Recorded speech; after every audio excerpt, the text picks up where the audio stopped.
La grabación de esta mañana es 907 con nuestro hermano Carlos. Adelante, hermano.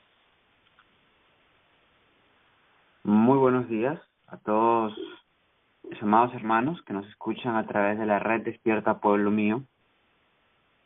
Damos gracias al Señor por este nuevo día que nos concede. Quisiera partir citando a Albert Einstein, que en su momento dijo: hay solo dos maneras de vivir la vida o de comprender la vida. Uno, como si nada fuera un milagro. Dos, como si todo fuera un milagro. Yo me identifico más con la segunda opción de las que dio Albert Einstein, y todo a nuestro alrededor es un precioso milagro. Y en la benevolencia del Señor, hoy nos concede una vez más el milagro de la vida, con el deseo de que en este día estemos más cerca de Él y podamos glorificar su nombre. Antes de continuar con nuestra serie Viviendo en el Aposento Alto, y por supuesto, para poder abrir la palabra de Dios, quiero invitarles a que tengamos una oración. Amado Padre Celestial, en esta hermosa mañana te damos las gracias por la vida que tú nos das. Te agradecemos por tu fiel cuidado, por tu protección, porque tú eres bueno y para siempre es tu misericordia. Gracias, Señor. Te queremos pedir tu permiso para abrir tu palabra, es tu palabra, y sin tu permiso y sin tu dirección no podremos entenderla como es debido, no podremos darle el enfoque apropiado. Pero aquí estamos con el deseo de aprender de ti. Nos sentamos a tus pies, sé tú nuestro Maestro. En el nombre de Jesús. Amén. Muy bien, como veníamos diciendo, estamos estudiando la experiencia del aposento alto, la experiencia que se vivió en el aposento alto, que vivieron aquellos 120 que estaban allí y que les permitió, los habilitó para recibir la lluvia temprana. Hoy nosotros ameritamos una preparación similar para poder recibir entonces la lluvia tardía, sello de Dios, que nos habilite para poder estar de pie en su retorno, que nos habilite para poder pelear de parte de Dios el último gran conflicto. Nuestro texto base se halla en el libro de Hechos, capítulo 1, versículo número 8. Pero recibiréis poder cuando haya venido sobre vosotros el Espíritu Santo, y me seréis testigos a la vez en Jerusalén, en toda Judea, en Samaria y hasta lo último de la tierra. Vamos a estudiar un elemento que lo toco porque es parte de la experiencia del aposento alto, pero que también fue parte de las preguntas que se gestaron el día de ayer después del compartir. Y gira mucho en cuanto a la intercesión ferviente, en cuanto a la oración. La oración es el latido del ministerio de los discípulos en todas sus hazañas de fe, y lo podemos ver en el libro de los Hechos. Cuando estuvieron aquellos 10 días en el aposento alto, nos dice el libro de Hechos, capítulo 1, voy a leer a partir del versículo 12 hasta el 14, nos dice: entonces se volvieron a Jerusalén desde el monte que se llama el Olivo, el cual está cerca de Jerusalén, camino de un sábado. Y entrados subieron al aposento alto, donde moraban Pedro y Jacobo y Juan y Andrés, Felipe y Tomás, Bartolomé y Mateo, Jacobo hijo de Alfeo y Simón Celotes y Judas hermano de Jacobo. Todos estos, versículo 14, perseveraban unánimes en oración y ruego, con las mujeres y con María, la madre de Jesús, y con sus hermanos. La primera clave que nos da las Escrituras de la experiencia en el aposento alto, la primera vez que se cita el aposento alto, allí en el versículo 13, nos comenta que Jesús, después de su ascenso en el monte de los Olivos, los apóstoles regresaron a Jerusalén siguiendo fielmente la orden de Jesús y junto con ellos otro buen número de personas, que incluía a los familiares terrenales de Jesús. Y nos dice el versículo 14 que todos ellos eran uno. Qué hermosa declaración. Uno. Aunque Pedro conservaba su individualidad, aunque Juan conservaba su individualidad, aunque Tomás y Bartolomé conservaban su individualidad, eran uno. Uno en oración y ruego. Lo primero que nos señala las Escrituras en cuanto a la experiencia, el aposento alto, es la vida de oración. Y sin duda, como dijimos, fue el latido del ministerio de los discípulos en todas sus grandes hazañas de fe. Cuando vamos al capítulo 2 del mismo libro de Hechos, versículo 42, vamos a leer, por ejemplo, que nos dice acerca del crecimiento y la devoción de la iglesia naciente. Nos dice, y perseveraban en la doctrina de los apóstoles, y en la comunión, y en el partimiento del pan, y en las oraciones. ¡Qué hermoso! Perseveraban en la comunión, perseveraban en la doctrina, perseveraban en la experiencia de servicio, perseveraban en oración. Clave la oración para poder vivir la experiencia citada del aposento alto. En el mismo libro de Hechos, ahora capítulo 4, versículo 31, podemos leer, y cuando hubieron orado, el lugar en que estaban congregados tembló, y todos fueron llenos del Espíritu Santo y hablaron la palabra de Dios con nuevo. Otra vez vemos que oraron, y cuando ellos oraron en el Espíritu, en el Señor, entonces cosas pasaron. Oh, el poder de la oración, el poder de la intercesión. Y en el mismo libro de Hechos, capítulo 6, versículo 4, vemos a un pueblo fiel que necesitaba nombrar diáconos y sabía cuál era el camino. Nada en la sabiduría humana, todo en la prudencia divina. Por eso el libro nos dice, y nosotros persistiremos en la oración y en el ministerio de la palabra. Ellos trabajaban en la oración, trabajaban en el ministerio de la oración y de la palabra. Y el mismo capítulo 6, ahora versículos 10 y 12 nos dice,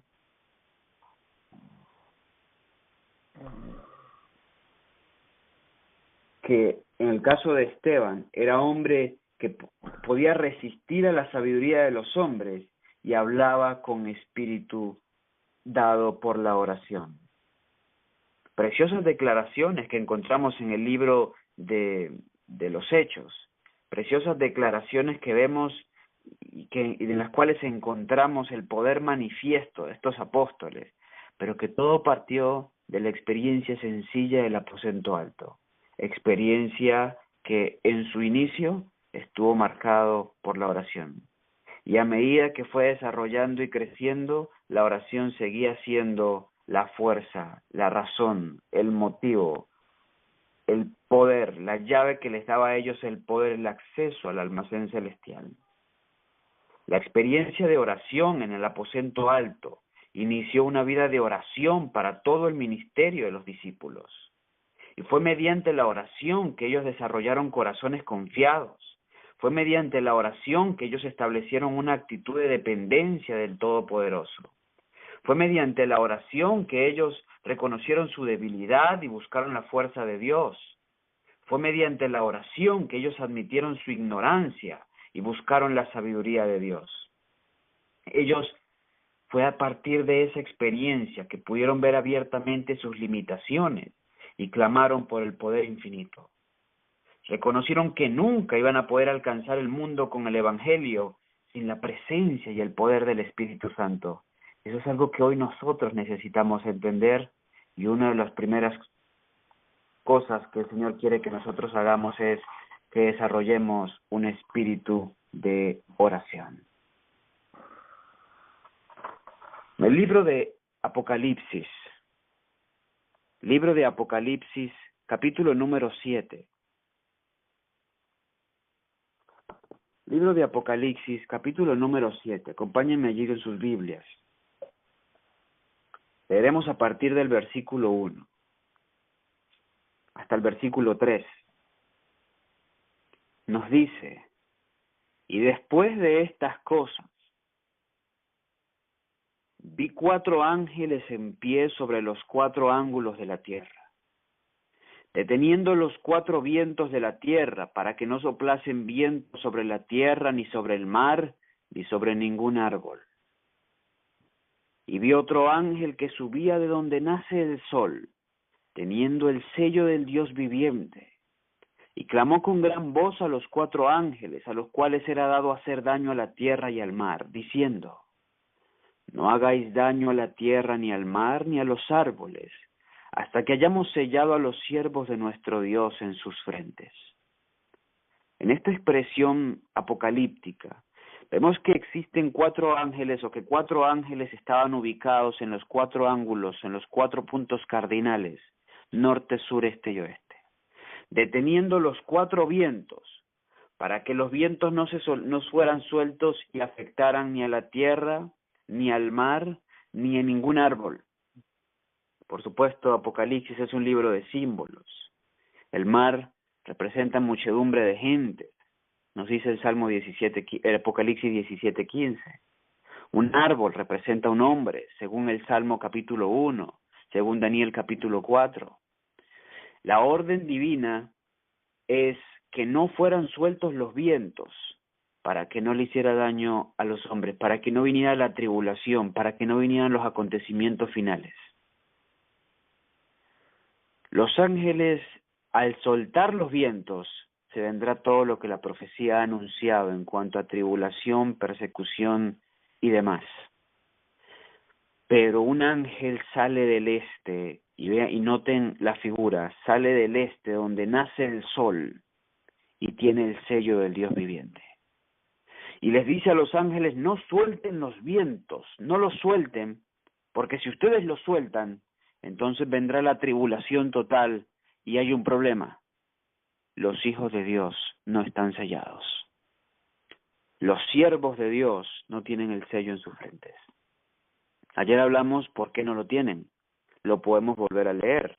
Pues en la Review and Herald, 25 de mayo de 1895, nos dice la profeta: el sello del Dios viviente solo será colocado sobre los que son semejantes a Cristo en carácter.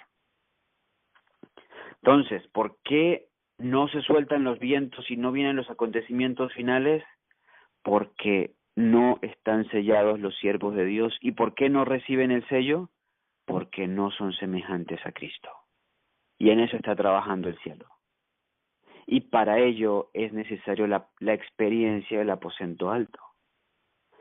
Lo del ángel es claro: no suelten esto hasta que no hayamos sellado a los siervos de Dios en sus frentes. Los quisiera conectar con Ezequiel capítulo 9. Acompáñenme en sus Biblias a Ezequiel capítulo 9. Pues en el profeta Ezequiel encontraremos, especialmente en esta porción del capítulo 9, encontraremos un paralelismo interesante con lo descrito en Apocalipsis capítulo 7. Y nos dice así, Ezequiel capítulo 9.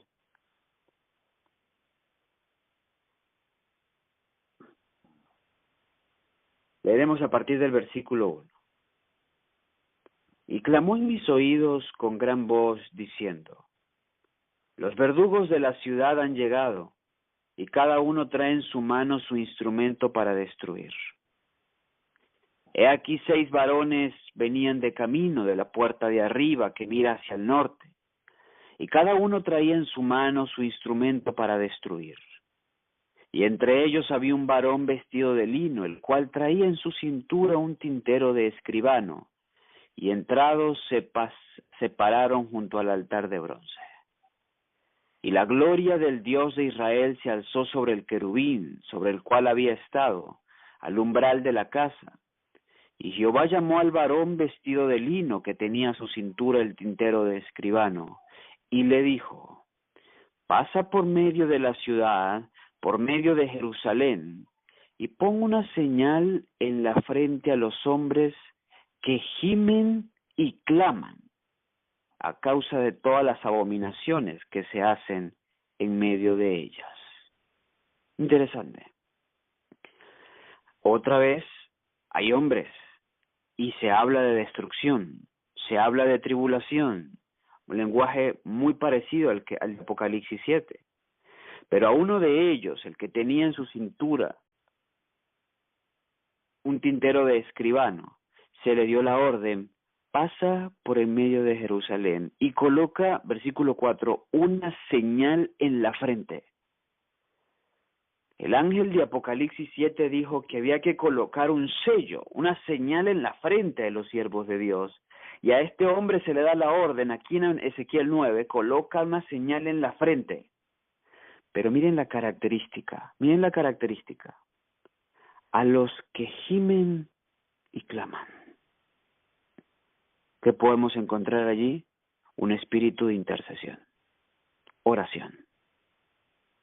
Y los que gimen y claman en Ezequiel 9 lo hacen por las abominaciones que se hacen en medio de Jerusalén.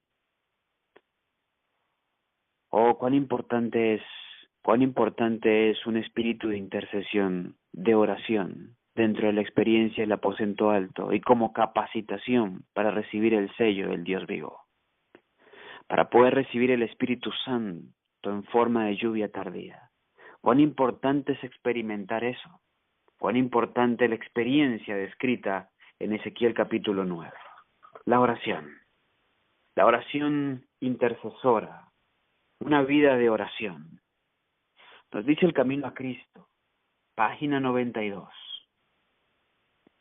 Orar es el acto de abrir nuestro corazón a Dios como un amigo. No es que se necesite esto para que Dios sepa lo que somos, sino con el fin de capacitarnos para recibirlo. La oración no baja a Dios hasta nosotros, sino que nos eleva hasta Él, dice el Camino a Cristo, página 92. Sin duda alguna, hermanos, para poder vivir la experiencia del aposento alto, necesitamos tener una vida de oración, una vida de ruego, una vida de súplica al Señor, una vida de constante intercesión los unos por los otros. Por eso es señal, lo leímos en Ezequiel 9, de los que recibirán el sello de Dios en su frente. Fue la experiencia de Jesús, el hombre del monte. Pues en Hebreos capítulo 5, versículo 7 nos dice: y Cristo en los días de su carne, ofreciendo ruegos y súplicas con gran clamor y lágrimas, al que le podía librar de la muerte, fue oído a causa de su temor reverente. La vida de Jesús fue una vida de oración. Y Jesús vivió en los lugares celestiales, en medio de la tierra. Jesús vivió en el aposento alto, en medio de la tierra. La vida de Jesús fue una vida de oración. Le pudiéramos llamar el hombre del monte, porque diariamente iba al monte a encontrarse con el Señor. Por eso, y allí radicaba gran parte del poder espiritual manifiesto en él. Nos dice la profeta: la oración es el aliento del alma. Es el secreto del poder espiritual. No puede ser sustituida por ningún otro medio de gracia y conservar, sin embargo, la salud del alma. La oración pone al corazón en inmediato contacto con la fuente de la vida y fortalece los tendones y músculos de la experiencia religiosa. Preciosa hora, preciosa declaración de la profeta. El aliento del alma, el secreto del poder espiritual. Por eso es que clave dentro de la experiencia del aposento alto para los 120 que se encontraban allí, esa expresión ya citada en Hechos 1:14, que todos perseveraban unánimes en oración y ruego, unánimes en espíritu de intercesión. La profeta también nos dice: La comunión con Dios por medio de la oración desarrolla las facultades mentales y morales, y las espirituales se fortalecen mientras cultivamos pensamientos relativos a las cosas espirituales. Otra vez lo vemos. Dentro de la verdadera educación es clave la comunión con Dios por medio de la oración, pues desarrolla las facultades mentales y morales. Oh, preciosa declaración. ¿Por qué hay tanta frialdad en nuestro medio, entre otras cosas? ¿Por qué hay tanta carencia de poder espiritual? Porque somos personas deficientes en nuestra vida de oración. Somos muy negligentes para comunicarnos con el Señor, para estar con el Señor. En las Escrituras nosotros encontramos promesas divinas en cuanto a esa experiencia. Constantemente podemos ver en la palabra del Señor algunas promesas que se nos son dadas a nosotros como pueblo, de la respuesta que obtendremos a las oraciones. Por ejemplo, en el libro de Lucas, San Lucas capítulo 11, versículo 13, nos dice: pues si vosotros, siendo malos, sabéis dar buenas dádivas a vuestros hijos, ¿cuánto más vuestro Padre Celestial dará el Espíritu Santo a los que se lo piden? Ayer decíamos y respondíamos una pregunta con este comentario. Diariamente, lo leímos, diariamente deberíamos orar por la unción del Espíritu Santo para nuestras vidas. El libro de San Juan, capítulo 14, versículo 16, nos dice: y yo rogaré al Padre, y os dará otro consolador, para que esté con vosotros para siempre. Promesa. A partir del pedido, a partir de la oración, en respuesta, viene la promesa divina. La mensajera del Señor, en un libro titulado Historical Sketches, página 152, nos dice: el cielo está lleno de luz y fortaleza, y nosotros podemos tomar de ellos si lo deseamos. Dios está esperando derramar su bendición sobre nosotros, tan pronto como nos acerquemos a Él, y mediante una fe viva nos aferremos de sus promesas. Dice que está más dispuesto a dar su Espíritu Santo a los que se lo pidan, que los padres terrenales a dar buenas dádivas a sus hijos. ¿Le tomaremos su palabra? Wow. El Padre está más dispuesto a dar el Espíritu Santo a los que se lo pidan, que los padres terrenales a darle buenas dádivas a sus hijos. Qué hermosa seguridad, qué hermosa bendición. Si no hemos recibido lo que tanto anhelamos, si no hemos recibido al Consolador para que se convierta en ese elemento vital que nos permita a nosotros alcanzar la semejanza a Cristo, teniendo victoria sobre el pecado, victoria sobre el enemigo, y se pueda cumplir así la experiencia del Salmo 91:13, donde habla que hollarás al cachorro del dragón y al león, es porque nosotros no hemos clamado debidamente por el Consolador. Es porque no apreciamos, es por falta de consistencia, es por una vida deficiente en la oración. En el libro de los Hechos de los Apóstoles, página 45 y 46, la profeta para nuestros días nos dice: mañana tras mañana, cuando los heraldos del Evangelio se arrodillan delante del Señor y renuevan sus votos de consagración, Él les concede la presencia de su Espíritu, y con su poder vivificante y santificador, y al salir para dedicarse a los deberes diarios, tienen la seguridad de que el agente invisible del Espíritu Santo los capacita para ser colaboradores juntamente con Dios. Oh. Mañana tras mañana. Sin duda en esos 10 días de aposento alto, los apóstoles aprendieron algo valioso. Y 10 días, según la ciencia, es suficiente para establecer un nuevo hábito. Ellos aprendieron algo. La cama no es más importante que la comunión con el Señor. Lo aprendieron. Sabían que de madrugada era vital, era clave para estar con el Señor. Lo citamos ayer. Proverbios 8:17 dice, yo amo a los que me aman y me hallan, los que de madrugada me buscan. Salmo 63:1 dice, Dios mío eres tú, de madrugada te buscaré, mi alma tiene sed de ti. Isaías 26:9 nos dice, con mi alma te he buscado durante la noche y con tu espíritu dentro de mí madrugaré a buscarte. Por eso la profeta dice, y ella sabe qué significa eso, mañana tras mañana, cuando los heraldos del Evangelio se arrodillan delante del Señor y renuevan sus votos de consagración, Él les concede la presencia de su Espíritu y con su poder vivificante y santificador. Y al salir para dedicarse a los deberes diarios, tienen la seguridad de que el agente invisible del Espíritu Santo los capacita para ser colaboradores juntamente con Dios. Mañana tras mañana. Todo heraldo del Evangelio necesita esa experiencia para que realmente pueda ser un heraldo.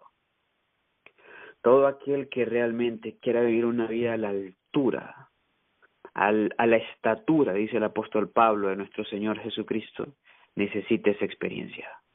Lo citamos también ayer, John Wesley lo dijo, yo no permito que un ave alabe primero a Dios que yo. Por eso, yo me levanto a las 4 de la mañana, decía Wesley. ¡Qué amor por la palabra! Bien dijo Jesús, bienaventurado el que tenga hambre y sed de justicia, porque ese será saciado. Y será saciado con un don inefable, el del Espíritu Santo. Mismo libro, Hechos de los Apóstoles, página 45, la profeta nos dice, se acerca el fin de la siega de la tierra y se promete una concesión especial de gracia espiritual para preparar a la iglesia para la venida del Hijo del Hombre. Este derramamiento del Espíritu se compara con la caída de la lluvia tardía. Y en procura de este poder adicional, los cristianos han de elevar sus peticiones al Señor de la mies, en la sazón tardía, y en respuesta, Jehová hará relámpagos y les dará lluvia abundante. ¡Wow! Repito, Hechos de los Apóstoles, página 45. Pero cerca del fin de la siega de la tierra, se promete una concesión especial de gracia espiritual. Véanlo, cerca del final de la siega, de la cosecha de esta tierra, y ya estamos allí, el Señor prometió una concesión especial de gracia espiritual para preparar a su iglesia, a su pueblo, para la venida del Hijo del Hombre. ¿Cuál es esa promesa? Es el derramamiento del Espíritu en lluvia tardía. Y en procura de este poder adicional, dice la profeta, todos los creyentes han de elevar sus peticiones al Señor de la mies. Y si lo hacen, si elevamos nuestras peticiones al Señor de la mies, dice la profeta, en respuesta, Jehová hará relámpagos y les dará lluvia abundante. Con tan solemne promesa divina de un Dios que no miente, porque parte de lo que a mí más me fortalece en cuanto a cada promesa de Dios es lo que dice la palabra. Pues en el caso del libro de Tito, por ejemplo, capítulo 1, versículo 12, el apóstol Pablo dice, Dios que no puede mentir. Dios tiene una imposibilidad, porque Él está imposibilitado a lo malo, porque Dios no peca, no miente. Y como no puede mentir, todo lo que promete es verdadero. Lo que yo, Carlos, como hombre prometo, bueno, no se los garantizo. Soy hombre, sujeto a error, sujeto a falla, pero Dios no miente. Y lo que Dios promete, lo dará. Y Él ha prometido concesión especial de su gracia para este tiempo, para sus hijos. Si la piden, si la buscan, si le permiten al Señor desarrollar la experiencia que Él está buscando en su pueblo, el Señor lo dará. El Señor obrará en abundancia en favor de su pueblo. ¿Difícil, hermanos? ¿Difícil comenzar a vivir esa experiencia? ¿Difícil comenzar a experimentar eso que es tan esencial dentro de la experiencia del aposento alto? ¿Una vida de oración? No. ¿Qué requiere? Disciplina. ¿Qué requiere? Constancia. Ayer lo citamos. Es parte de lo que las Escrituras nos hablan. El que perseverare hasta el fin, dice las Escrituras. Y en la parábola del juez injusto se habla de la perseverancia. Y en la parábola citada ayer del amigo fiel se habla también de la perseverancia, de la constancia. Y es allí donde el enemigo nos hace gran daño. Quisiera leer para ustedes, también de la profeta, la mensajera del Señor, en el libro La fe por la cual vivo, del día 7 de agosto. Y dice así: muchos, aun en sus momentos de devoción, no reciben la bendición de la verdadera comunión con Dios, pues están demasiado apremiados, no tienen tiempo para permanecer con el Divino Maestro. Nuestra necesidad no consiste en detenernos un momento en su presencia, sino en tener relación personal con Cristo, sentarnos en su compañía. ¿Es esto verdad? Sí, quizás algunos de ustedes no se identificarán con esto. Muchos, aun en sus momentos de devoción, repito, no reciben la bendición de la verdadera comunión con Dios. ¿Y por qué? Interesante. Ella dice que muchos aún tienen momentos de devoción, pero no reciben la bendición de la verdadera comunión con Dios porque están muy apurados. Que el trabajo, que los niños, que la cocina, que la casa, que el oficio, que lo uno, que lo otro. Por eso dice, no tienen tiempo para permanecer con el Divino Maestro. Pero ignoran que nuestra necesidad no consiste en detenernos un momento en su presencia. No es que, bueno, sí, aquí ya un momentito, sino en tener relación personal con Cristo, en sentarnos en su compañía. Ahí está el problema. Pues nuestra necesidad no pasa por estar un momento con Él, sino en sentarnos a los pies del Señor. Menos mal que durante esos 10 días los apóstoles no tenían mayor cosa que hacer. Y aprendieron que ellos no pueden dar lo que ellos no tienen. Y eso es algo que nosotros necesitamos aprender. No podremos dar lo que nosotros no tenemos. Hay que buscarlo primero. Y eso se halla a los pies del Señor. El enemigo trabaja de tal manera. El enemigo trabaja de tal manera de que él busca que todos nos llenemos de cosas y cosas y cosas por hacer. Y cosas buenas. A veces muchas de ellas son cosas buenas, pero que nos apartemos del trono de la gracia. Él sabe que la clave para que nosotros no desarrollemos lo que el Señor desea que desarrollemos es que nos mantenga alejados de la intimidad con el Señor. Él sabe que el poder del profeta de Babilonia, de Daniel, radicaba en su vida de oración, en su constancia. Él sabe que fue el secreto de Abraham, sabe que fue la experiencia de Elías, sabe que fue la experiencia de Eliseo, sabe que fue la constante en Jesús y en todos los otros hombres que han marcado la historia de la humanidad por su vida de devoción y de poder en el Señor. Por eso hace sus mayores esfuerzos para separarte de esa experiencia. esta experiencia, una vida de oración, es clave dentro de la vida en el aposento alto, en la experiencia del aposento alto. El deseado de todas las gentes, página 331. La profeta nos da un consejo.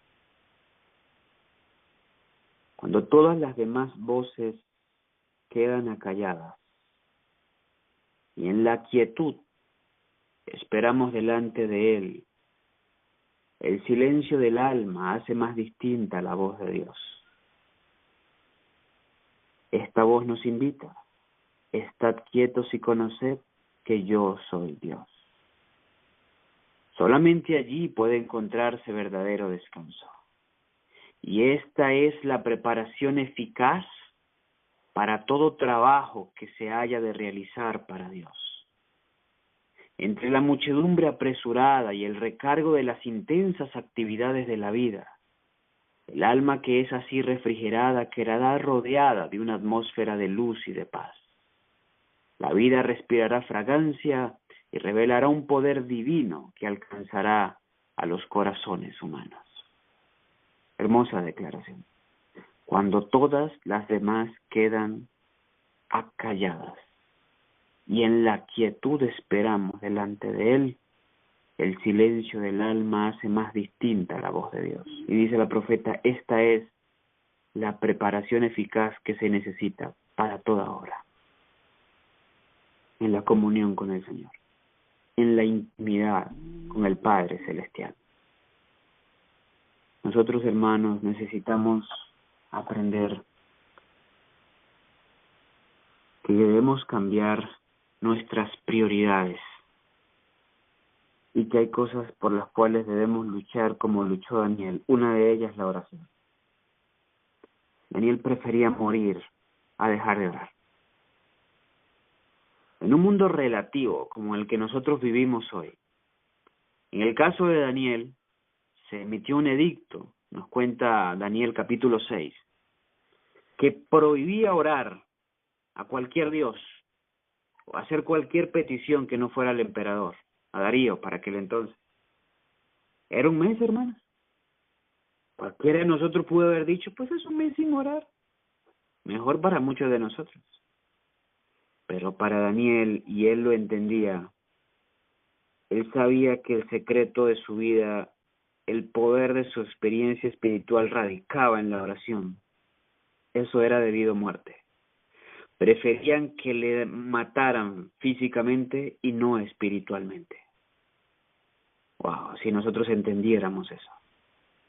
Por eso Daniel, hermanos, Daniel no fue relativo, fue absoluto. Y dijo, no, yo sigo orando. Y tenía su horario porque era disciplinado y así lo hizo. Y tenía su forma porque era constante y así lo hizo. Por eso el Señor pudo gloriarse de la manera que lo hizo en su fiel siervo en Babilonia. Debemos aprender a no ser relativos, ser absolutos en cosas tan sagradas como es nuestra experiencia diaria con el Señor. El deseado de todas las gentes. Hay una lectura que les quiero recomendar a todos los que quieran ampliar un poco más en función de la vida de oración, el aposento alto y el Espíritu Santo. Y se encuentra en el deseado de todas las gentes, páginas 622 a la 626. Páginas 622 a la 626. Yo leeré algunos párrafos de este segmento del deseado de todas las gentes. Nos dice así: antes de ofrecerse como víctima para el sacrificio, Cristo buscó el don más esencial y completo que pudiese otorgar a sus seguidores. Un don que pusiese a su alcance los ilimitados recursos de la gracia. Yo rogaré al Padre y os dará otro consolador, para que esté con vosotros para siempre, dijo Jesús. El Espíritu de verdad, al cual el mundo no puede recibir porque no lo ve ni lo conoce, pero vosotros lo conocéis porque mora con vosotros y estará en vosotros. No os dejaré huérfanos, vendré a vosotros. Sigue diciendo la profeta. Antes de esto, el Espíritu había estado en el mundo. Desde el mismo comienzo de la obra de redención, había estado moviéndose en los corazones de los hombres. Pero mientras Cristo estaba en la tierra, los discípulos no habían deseado otro ayudador. No sería hasta verse privados de la presencia de Jesús que sentirían su necesidad del Espíritu y entonces vendría. El Espíritu Santo es el representante de Cristo, pero despojado de la personalidad humana e independiente de ella. Estorbado por la humanidad, Cristo no podía estar personalmente en todo lugar. Por tanto, convenía a sus discípulos que fuese al Padre y enviase el Espíritu como su sucesor en la tierra. Entonces nadie podría tener ventaja alguna por causa de su situación o contacto personal con Cristo. Por medio del Espíritu el Salvador sería accesible a todos. En ese sentido, estaría más cerca de ellos que si no hubiese ascendido a lo alto. Párrafos más adelante nos dice: en toda ocasión y todo lugar, en todas las tristezas y aflicciones, cuando la perspectiva parece sombría y el futuro nos deja perplejos y nos sentimos impotentes y solos, se envía el Consolador en respuesta a la oración de fe. Las circunstancias pueden separarnos de todo amigo terrenal, pero ninguna circunstancia ni distancia puede separarnos del Consolador celestial. Donde quiera que estemos, a donde quiera que vayamos, siempre está a nuestra diestra para respaldarnos, sostenernos, levantarnos y animarnos. El Consolador es llamado el Espíritu de verdad. Su obra consiste en definir y mantener la verdad. Primero mora en el corazón como el Espíritu de verdad, y así llega a ser el Consolador. Hay consuelo y paz en la verdad, pero no se puede hallar verdadera paz ni consuelo en la mentira.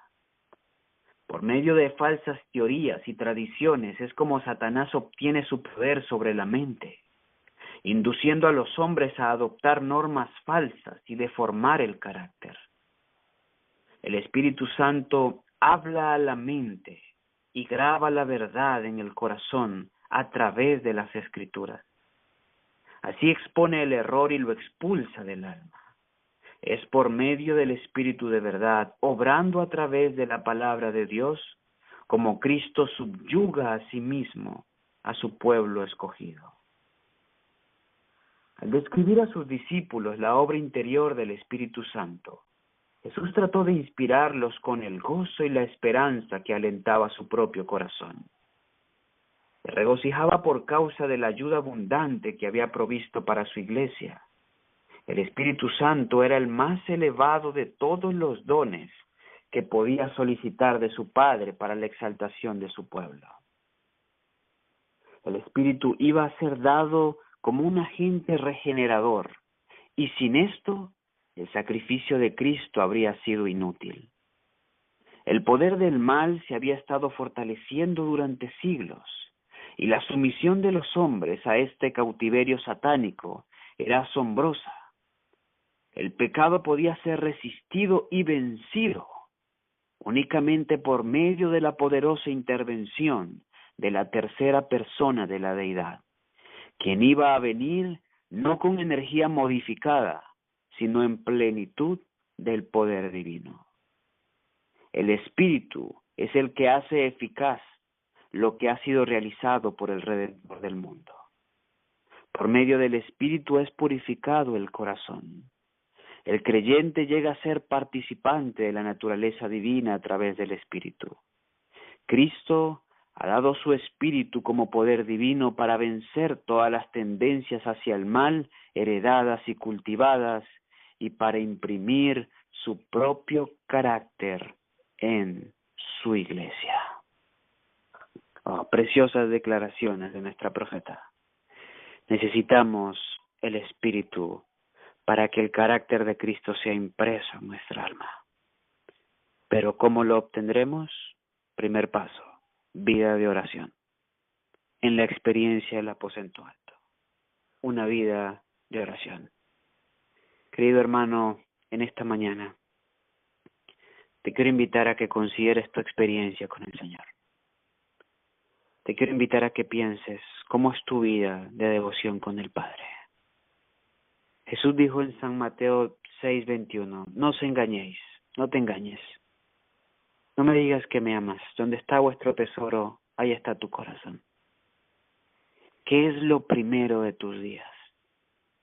¿Qué es lo más importante de tus días? ¿A qué le dedicas más tiempo en tus días? ¿Tomas tiempo con disciplina para orar al Señor, para comunicarte con el Señor?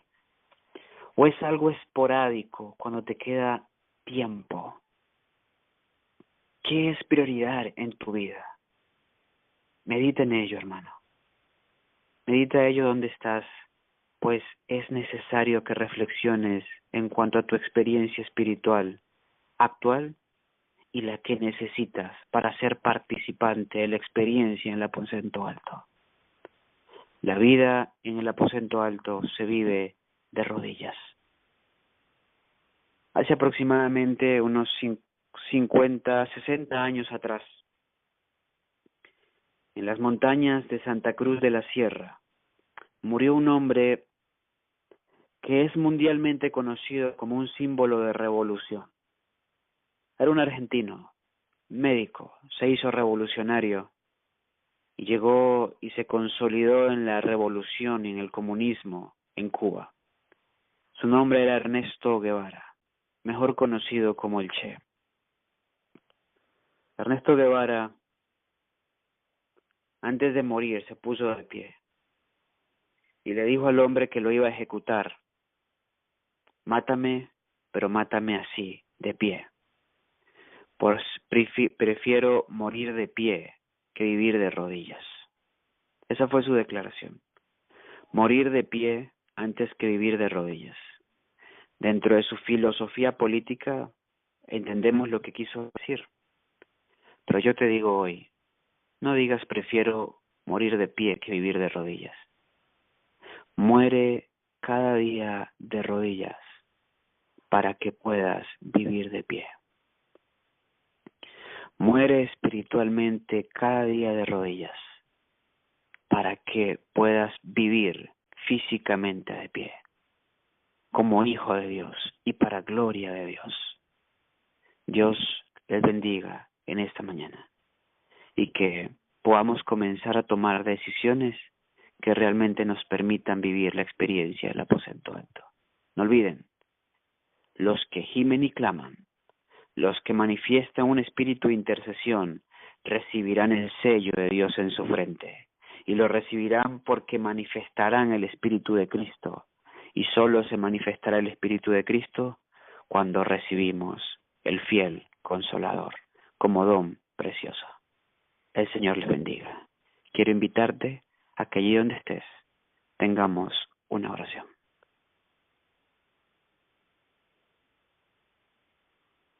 Amado Padre, oh Señor, perdona nuestra negligencia al buscarte. Perdona nuestra indolencia, Señor, al clamar por ti. Perdona el que tampoco estimemos el don celestial de tu fiel Consolador.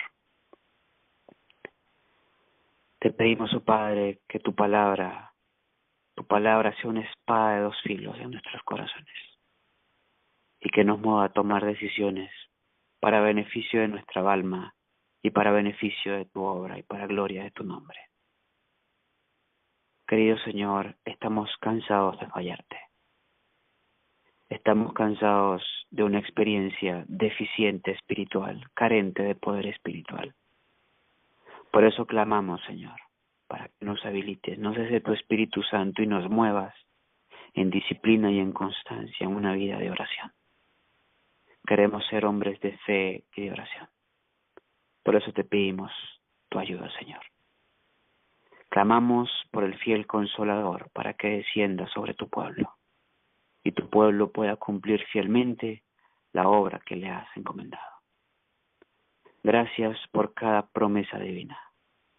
Gracias por cada seguridad de ayuda que nos has dado y que estableces para nosotros en tu palabra. Confiamos en ti, te creemos y lo recibimos en el nombre precioso del unigénito Hijo, nuestro Señor Jesús. Amén.